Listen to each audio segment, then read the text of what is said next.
नमस्कार आदाब दोस्तों। तो चले आज फिर हम आप लोगों के लिए लेकर के आ गए हैं देश और दुनिया की तमाम ताजा बड़ी खबरें। ब्रेकिंग न्यूज हेडलाइन एक एक करके तमाम बड़ी खबरें आपके सामने रखेंगे। सबसे पहली और बड़ी खबर में हम आपको बताएंगे दोस्तों, पश्चिम बंगाल की भवानीपुर सीट पर होने वाले उपचुनाव का एक ताजा सर्वे सामने आया है। यहां पर ममता बनर्जी वर्सेस बीजेपी, कौन सी पार्टी चुनाव जीतेगी, इसका ताजा सर्वे आगे हम आपको बताएंगे। वहीं अगली बड़ी खबर में हम आपको बताएंगे दोस्तों कि अब गुजरात के बाद एक और बीजेपी राज्य में सीएम बदल सकता है, जिसको लेकर के अभी जो है एक बड़ी खबर सामने आ रही है, जिसकी जानकारी हम आपको देंगे। वहीं अगली बड़ी खबर में हम आपको बताएंगे दोस्तों कि कई राज्यों में ऑपरेशन लोटस चलाने को लेकर के एक बीजेपी नेता और पूर्व मंत्री ने बड़ा खुलासा किया है, जिससे बीजेपी की मुश्किलें बढ़ गई हैं। किस तरह से, इस पर भी आगे हम आपको जानकारी देंगे। वहीं अगली बड़ी खबर में हम आपको बताएंगे दोस्तों, देश में बढ़ती महंगाई और गिरती अर्थव्यवस्था को लेकर के एक विश्व बैंक के अर्थशास्त्री ने मोदी सरकार के आंकड़ों के हेराफेरी मामले पर बड़ा खुलासा किया है। क्या कुछ उन्होंने कहा, इसकी भी जानकारी आगे हम आपको देंगे। वहीं अगली बड़ी खबर में हम आपको बताएंगे कि दोस्तों कांग्रेस पार्टी को उत्तराखंड के अंदर लगा बड़ा झटका। यहां पर एक दिग्गज नेता ने छोड़ दी है पार्टी, किस तरह से, इस पर भी जानकारी देंगे। वहीं अगली बड़ी खबर में हम आपको बताएंगे दोस्तों, कृषि कानूनों के खिलाफ बिहार से बड़ी खबर सामने आ रही है। बिहार में आरजेडी और बीजेपी आमने सामने आ गए हैं, किस तरह से, इस पर भी जानकारी देंगे। वहीं अगली बड़ी खबर में हम आपको बताएंगे दोस्तों कि 27 सितंबर को किसानों ने कृषि कानूनों को लेकर के एक बड़ा ऐलान कर दिया है। क्या ऐलान, इस पर भी जानकारी देंगे। साथ ही साथ अगली बड़ी खबर में हम आपको बताएंगे दोस्तों, शिवसेना का बीजेपी के ऊपर बड़ा हमला और लगाए गंभीर आरोप। क्या कुछ है, इस पर भी जानकारी देंगे। उससे पहले छोटी सी रिक्वेस्ट करेंगे दोस्तों, इस वीडियो को बनाने में हमें बहुत मेहनत लगी है, इसलिए वीडियो को लाइक करके चैनल को सब्सक्राइब जरूर कर लीजिए। बात करते हैं पहली और बड़ी खबर की। जैसा कि आप सभी जानते होंगे दोस्तों, पश्चिम बंगाल की भवानीपुर सीट पर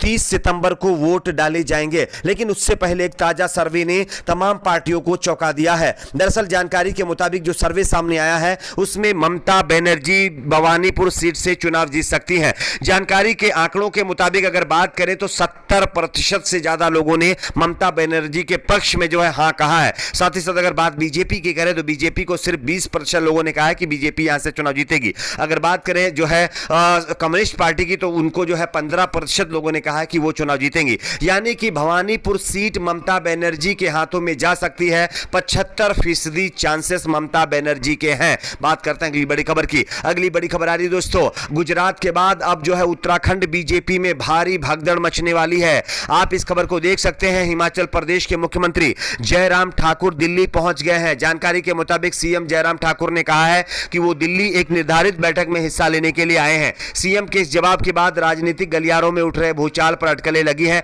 यह कहना अभी थोड़ा जल्दी होगा कि दरअसल सीएम 5 दिन के अंदर ही दोबारा दिल्ली गए हैं। जानकारी के मुताबिक बताया जा रहा है कि उत्तराखंड के अंदर भी बीजेपी में लगातार टकराव जारी है। इस वजह से वहां के भी मुख्यमंत्री को बदलने की संभावनाएं बढ़ रही हैं। तो कहीं ना कहीं गुजरात के बाद अब हिमाचल प्रदेश बीजेपी में जो है मुख्यमंत्री बदला जा सकता है। बात करते हैं अगली बड़ी खबर की। अगली बड़ी खबर आ रही है दोस्तों, कर्नाटक में ऑपरेशन लोटस को लेकर के बीजेपी के दिग्गज नेता ने किया बड़ा खुलासा, जिससे मोदी सरकार की मुश्किलें बढ़ गई हैं। आप इस खबर को देख सकते हैं दोस्तों। जानकारी के मुताबिक केंद्र में सत्तारूढ़ भारतीय जनता पार्टी की सरकार पर गैर भाजपा शासित राज्यों में विधायकों की खरीद फरोख्त का सरकार गिराने के आरोप कई बार लग चुके हैं। बीते साल राजस्थान में भी भाजपा ने कांग्रेस नेताओं की खरीद गहलोत सरकार गिराने की कोशिश की थी, लेकिन इसमें भाजपा कामयाब नहीं हो पाई थी। विधायकों की खरीद फरोख्त के मामले में कर्नाटक के पूर्व मंत्री और भाजपा नेता श्रीमंत पाटिल ने एक बड़ा बयान दे डाला है, जिसने सियासी गलियारों में हलचल मचा दी है। जानकारी के मुताबिक भाजपा के पूर्व मंत्री श्रीमंत पाटिल ने शनिवार को एक कार्यक्रम के दौरान कहा है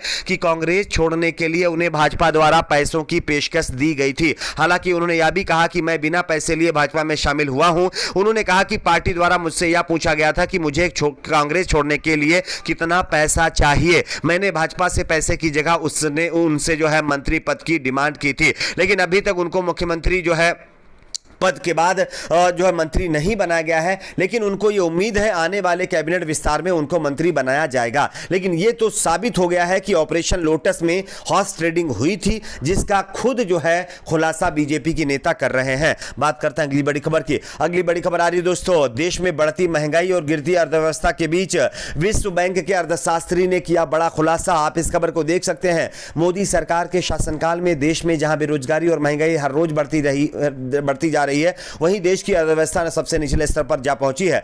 प्रधानमंत्री नरेंद्र मोदी द्वारा भारतीय अर्थव्यवस्था को 5,000 अरब डॉलर की अर्थव्यवस्था बनाए जाने के दावे पर विपक्षी दलों द्वारा कई बार सवाल खड़े किए जा चुके हैं। इसी बीच देश के मशहूर अर्थशास्त्री कौशिक बसु ने भी सवाल खड़े कर दिए हैं। उन्होंने मोदी सरकार पर आरोप लगाया है कि अर्थव्यवस्था से जुड़े आंकड़ों को छिपाया जा रहा है। विश्व बैंक के पूर्व अर्थशास्त्री कौशिक बसु ने कहा है कि देश के महान संख्याविद पीसी महालनोबिस ने आंकड़े जमा करने और उनका विश्लेषण करने में बहुत बड़ा योगदान दिया है, लेकिन आज के वक्त में सब कुछ इससे विपरीत हो रहा है।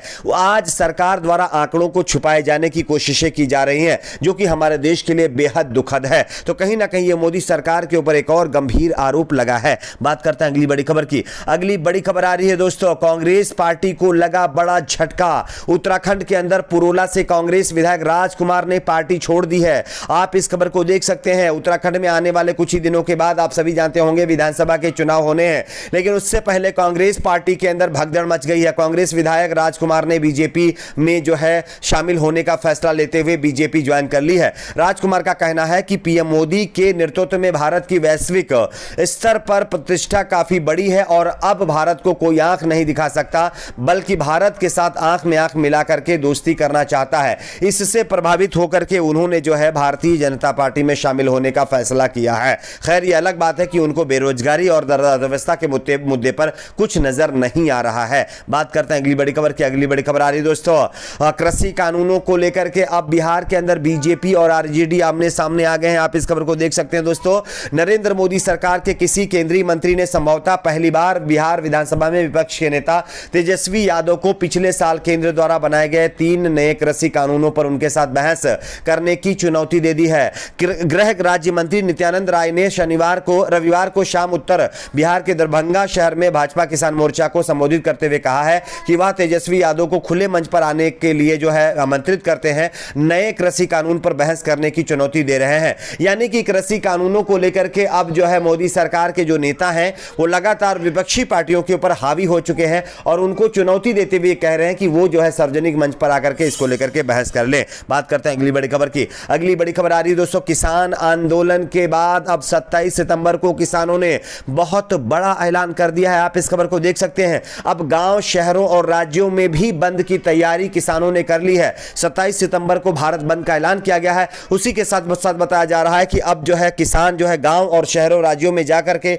बीजेपी के खिलाफ मोर्चा खोलेंगी और लोगों को यह बताएंगे कि बीजेपी जो है किसान विरोधी है। इसी के साथ साथ बताया जा रहा है किसानों ने यह भी कहा है कि इंडिविजुअल किसी भी पार्टी का वो समर्थन नहीं करेंगी चुनाव को लेकर के, लेकिन हाँ बीजेपी के खिलाफ वो जो है अलग अलग राज्यों में जाकर के चुनावी कैंपेन करेंगे। बात करते हैं अगली बड़ी खबर की। अगली बड़ी खबर आ रही दोस्तों, संजय राउत यानी शिवसेना का बीजेपी के ऊपर बड़ा आरोप।